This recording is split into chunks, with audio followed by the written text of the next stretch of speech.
แกงนอรันแซ่บๆมาดูสิเจ้านอรันนอหวานนอไม้ฟังลาวเบิ่งขี้เต็มกันเลยไปได้นอหวานกับนอรันมาอย่างละโลมื้อนี้สิแกงใส่กระดูกหมูน้ำกระดูกหมูตุ่มละใส่ใบผักอีเลิศผักเนามื้อนี้จะกินมื้ออื่นเด้เอามื้ออื่นใส่น้ำมื้ออื่นมะเขือกับมะทั่วลันเตาใส่เห็ดน้ำมันนี้นะก่อนอื่นมุดไปนอไปปอกเปลือกออกนอมาไกลเนี่ยมันจะเริ่มเหี่ยวละอยู่ใกล้ปันเดกสันหามากินเธอได้เป็นนอใหม่ที่ค่อนข้างหากินยากได้กินปีละ1 ครั้งเท่านั้นเห็นมีอยู่ภาคเหนือของลาวแล้วก็ของไทยบ่ฮู้ว่าอยู่บ่อนอื่นก็มีคือกันบ่คันว่ามีก็ลองคอมเมนต์บอกกันเด้อลงเยอะหันเอิ้นนอหวานแต่ว่าบ่ค่อยมีรสชาติใดโดยส่วนตัวแล้วบ่ค่อยมักปานใดมักนอร้านหลายกว่าในระหว่างสิป้องนอยังบ่ทันแล้วก็ยังฝนตกมาตกบ่หลายๆบอกแล้วก็ได้น้อยเดียวนึงนอร้านมันมีแต่เปลือกบ่หลายๆดวงน้อยแต่ว่าแซ่บเด้อวันนี้เอามาทุบก่อนทุบมันเข้าเครื่องโตอันนอหวานก็สิพาเป็นชิ้นน้อยๆแกงแบบธรรมชา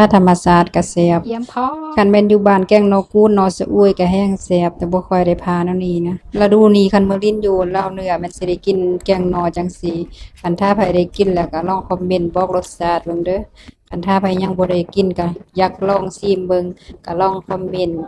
บอกกันแหน่หน่อไม้ตัวนี้แม่นเฮาสิบ่ได้ต้มก่อนแกงก็คือเอามาแกงเลยมันจะบ่มีรสขมรสหืนคือกับหน่อไม้อื่นคันถ้าว่าเป็นชนิดขมหั่นก็ขมแบบขมปีคือยาพาราเลยต้มก็บ่จืดอันนั้นต้มก็ยังขมคือเก่ามันจะกินได้แต่ตอนมันอยู่ในดินคันถ้าว่ามันสูงหลายซำใดมันแห้งขมขึ้นไปเรื่อยๆหั้นนะบางคนเขาเจ้าก็มักบางคนก็บ่ค่อยมักได้เพื่อที่รับชมอยู่ตอนนี้มาเด้อกินข้าวนำกันเห็นคลิปนี้ตอนจักโมงใดคอมเมนต์บอกกันเด้ออย่าสาว่าเฮ็ดคลิปกินหยังใดก็คอมเมนต์บอกกันได้ฝากติดตามเพื่อว่าสิเห็นคลิปใหม่ๆสำหรับครีเอเตอร์มือใหม่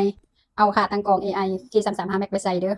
เป็นทางไมค์ไลฟ์สดเป็นทางขาตั้งกล้องเป็นทางขาตั้งโทรศัพท์เนาะอันนี้สามารถเอาขึ้นได้เป็นทางไมค์หมุนจับหมุนแล้วก็เป็นทางไมค์กันสั่นเนาะตัวนี้นะนี่มีไฟเซ็นเซอร์เป็นระบบ AI นะตัวนี้เป็นหยังมันจึงแพงเพราะว่ามันมีระบบติดตามใบหน้าอยู่ในตัวเลยเป็นระบบซักไฟเด้อมีดอกไฟ2 ดอกใส่ไลฟ์สดใส่รีวิวสินค้าเฮ็ดคอนเทนต์ถ่ายโฆษณาได้หมดเลยเซนดิชั่นสามารถหมุนขึ้นหมุนลงได้พับเก็บแต่35 เซนแล้วก็สูง180ตีเด้อหอยพวงกระเจยนำมีรีโมทอยู่ในตัวเสียบต่อบลูทูธ VIP